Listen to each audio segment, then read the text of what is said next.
Good morning అండి. నా పేరు doctor Kalyan, consultant internal medicine Raghavendra hospital Boinpally.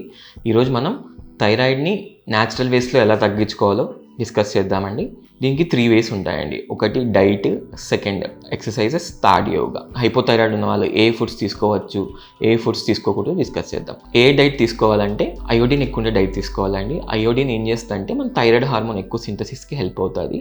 Iodine ఏ ఫుడ్స్లో ఎక్కువ ఉంటుందంటే సీ ఫుడ్స్లో ఎక్కువ ఉంటుంది, అయోడైడ్ సాల్ట్స్లో ఎక్కువ ఉంటుంది. తర్వాత సెలీనియం అండి. సెలీనియం ఎలా హెల్ప్ అవుతుంది అంటే సెలీనియం మనకి యాంటీఆక్సిడెంట్ ఎఫెక్ట్ ఉంటుంది థైరాయిడ్ గ్లాండ్ పైన. దానివల్ల మనకి ఎక్కువ హార్మోన్ సింథసిస్ అవుతుంది. సెలీనియం ఏ ఫుడ్లో ఎక్కువ ఉంటుందంటే మిల్క్లో ఎక్కువ ఉంటుంది, పాస్తాలో ఎక్కువ ఉంటుంది, రైస్లో ఎక్కువ ఉంటుందండి. జింక్ ఎలా హెల్ప్ అవుతుందంటే జింక్ థైరాయిడ్ ఎంజైమ్స్ని యాక్టివేట్ చేసి థైరాయిడ్ హార్మోన్ ప్రొడక్షన్కి హెల్ప్ అవుతుంది.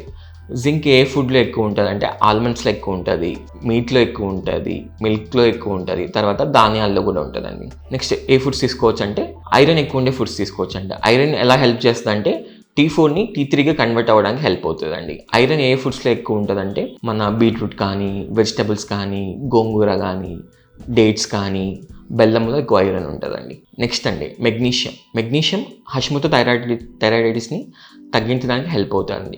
మెగ్నీషియం ఏ ఫుడ్స్లో ఎక్కువ ఉంటుందంటే ధాన్యాల్లో ఎక్కువ ఉంటుంది, చిక్కుడుగాయలో ఎక్కువ ఉంటుంది, వెజిటబుల్స్లో ఎక్కువ ఉంటుంది, తర్వాత వెజిటబుల్స్లో ఎక్కువ ఉంటుందండి. తర్వాత మెయిన్ అండి ఏ ఫుడ్స్ హైపోథైరాయిడ్ వాళ్ళు తీసుకోకూడదు అంటే ఎర్రముల్లంగి తీసుకోకూడదు, తర్వాత క్యాబేజ్ తీసుకోకూడదు, కాలీఫ్లవర్ తీసుకోకూడదు. ఇవన్నీ ఏం చేస్తాయంటే థైరాయిడ్ హార్మోన్ సింథసిస్ని తగ్గిస్తాయి. ఇంకా ఇంపార్టెంట్ ఏంటంటే చాలామంది మల్టీవైటమిన్ ట్యాబ్లెట్స్ యూస్ చేస్తుంటారు. ఆ మల్టీవైటమిన్ ట్యాబ్లెట్స్లో కాల్షియం కానీ క్రోమియం కానీ ఉంటుంది. కాల్షియం క్రోమియం ఏం చేస్తుందంటే మనకి థైరాయిడ్ హార్మోన్ అబ్జార్ప్షన్ తగ్గిస్తుంది.